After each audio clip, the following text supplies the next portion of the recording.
आज हम बात करने वाले हैं सेंट्रल गवर्नमेंट के द्वारा लाई गई नई स्कीम के बारे में, जो है अग्निपथ स्कीम। क्यों ये स्कीम आते इतनी ज़्यादा कंट्रोवर्सी में है, आइए जानने की कोशिश करते हैं आज की इस वीडियो में।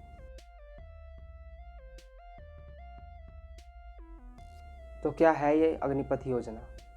इस योजना के तहत 17.5 से 21 साल के युवाओं को सेना के 3 अंगों में भर्ती किया जाएगा। इसमें हर साल 45 से 50,000 सैनिकों को भर्ती किया जाएगा और उनको 6 महीने की ट्रेनिंग और 3.5 साल की सर्विस के बाद रीइवैल्यूएट किया जाएगा और फिर मेरिट बेस पर टॉप 25% को अपनी सर्विस कंटिन्यू करने का मौका मिलेगा और बाकी 75% को रिटायर कर दिया जाएगा। यही रिटायर्ड सोल्जर्स अग्निवीर कहलाएंगे।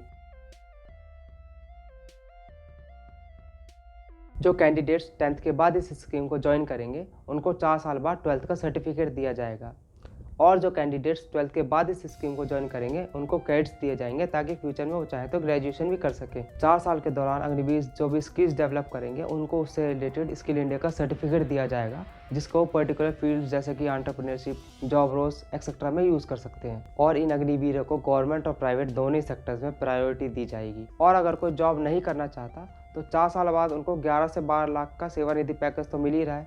उन पैसों को यूज़ करके चाहे तो कोई बिजनेस स्टार्टअप कर सकता है। और अगर मैं एक नॉर्मल स्टूडेंट को कंसिडर करूं तो वो इस एज तक ग्रेजुएशन कर रहा होता है और अपने घर से ही पैसे ले रहा होता है।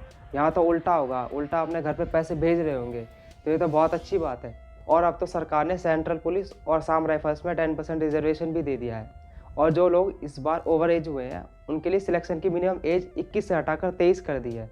अभी तो सुनने में ये स्कीम बहुत अच्छी लग रही होगी, इसमें बेनिफिट्स ही बेनिफिट्स हैं, तो फिर प्रोटेस्ट किस लिए? मुझे पता है आपके मन में भी ये सवाल आ रहा होगा, तो इसे जानने से पहले ये समझ लेते हैं कि सरकार इस स्कीम को क्यों लेकर आई। तो इसका जवाब बेहद ही सिंपल है। सरकार अपने ऊपर से लाइफ टाइम पेंशन देने का बोझ कम करना चाहती है, जो कि हो भी जाएगा। पहले अगर सरकार 60,000 कैंडिडेट्स को सिलेक्ट करती थी तो उन सबको लाइफ टाइम मजबूरी में पेंशन देनी पड़ती थी, पर अब सरकार सिलेक्ट ही 45 से 50,000 लोगों को करेगी और उसमें से भी सिर्फ 25% को ही लाइफ टाइम पेंशन देगी।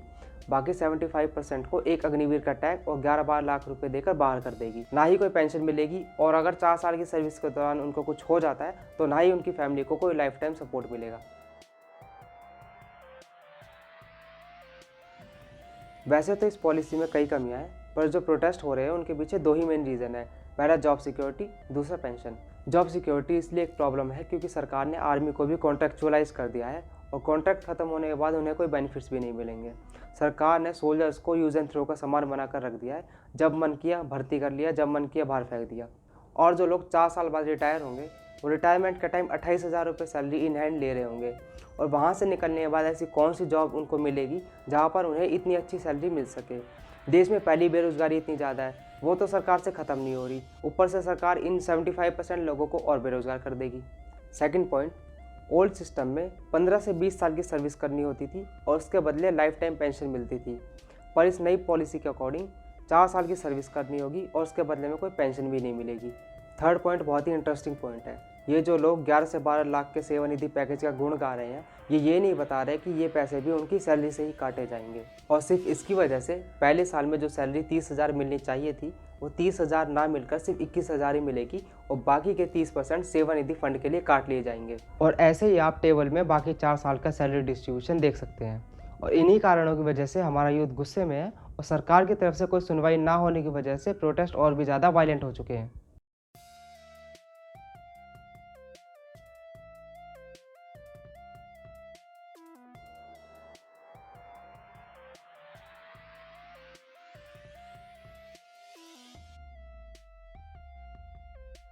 पर प्रोटेस्टर्स को भी ये बात समझनी चाहिए कि पब्लिक प्रॉपर्टी का नुकसान मतलब आपका नुकसान, क्योंकि ये सब कुछ आपके दिए गए टैक्स के पैसों से ही खरीदा जाता है।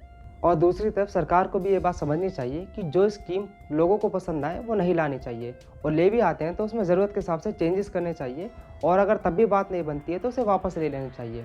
पर नहीं, सरकार के लिए लोगों से ज़्यादा उनका ईगो मैटर करता है और ये सरकार तो इतनी ज़्यादा घमंडी है कि किसी भी कीमत पर झुकना ही नहीं चाहती। आज तक इन्होंने जितने भी मेजर डिसीजंस लिए हैं वो ज़्यादातर कंट्रोवर्शियल रहे हैं या काफ़ी हद तक लगभग सभी फेल रहे हैं। फिर चाहे वो नोटबंदी हो, जीएसटी, सीएएनआरसी, रेलवे या बैंक का प्राइवेटाइजेशन या फिर कृषि कानून, पर इन सब के बावजूद सरकार के कान पर जू तक भी नहीं रहेंगी।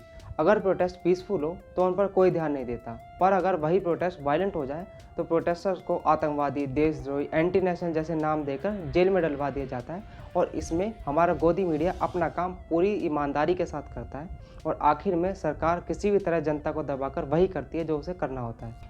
इन्हें ना ही स्टूडेंट से कोई मतलब है, ना ही किसानों से, ना ही सोल्जर से, ना ही देश की जनता से। इन्हें मतलब है तो अपनी सत्ता से और अपनी जेब भरने से। और हो भी क्यों ना, इन्हें भी पता है कि हिंदू मुस्लिम करके, धर्म की गंदी राजनीति करके वोट तो इनको मिल ही जाने हैं, तो क्या करेंगे ये काम करके? भ्रष्टाचार ही करेंगे। लेटेस्ट अपडेट ये है कि संडे को टफ स्टैंड लेते हुए गवर्नमेंट ने नई पॉलिसी के लिए एनरोलमेंट का शेड्यूल जारी कर दिया है और साथ ही डिपार्टमेंट ऑफ मिलिट्री अफेयर्स के additional secretary lieutenant general Anil Puri ji ने भी कहा है कि इस पॉलिसी के खिलाफ जो भी प्रोटेस्ट में वायलेंस करता हुआ पाया जाएगा उसे एनरोलमेंट करने के लिए अलाउ ही नहीं करेंगे। हकीकत में होगा ये कि एनरोलमेंट से पहले एक पुलिस वेरिफिकेशन होगी और उसी में इन सबको बाहर कर दिया जाएगा। कमाल की बात तो ये है कि सिर्फ बिहार में ही 900 से ज़्यादा लोग गिरफ्तार हो चुके हैं और 150 से ज़्यादा FIR रजिस्टर की जा चुकी हैं, पर फिर भी ये प्रोटेस्ट रुकने का नाम नहीं ले रहा। और यही हाल बिहार के अलावा कुछ और राज्यों का भी है, जैसा कि आप स्क्रीन पर देख सकते हैं।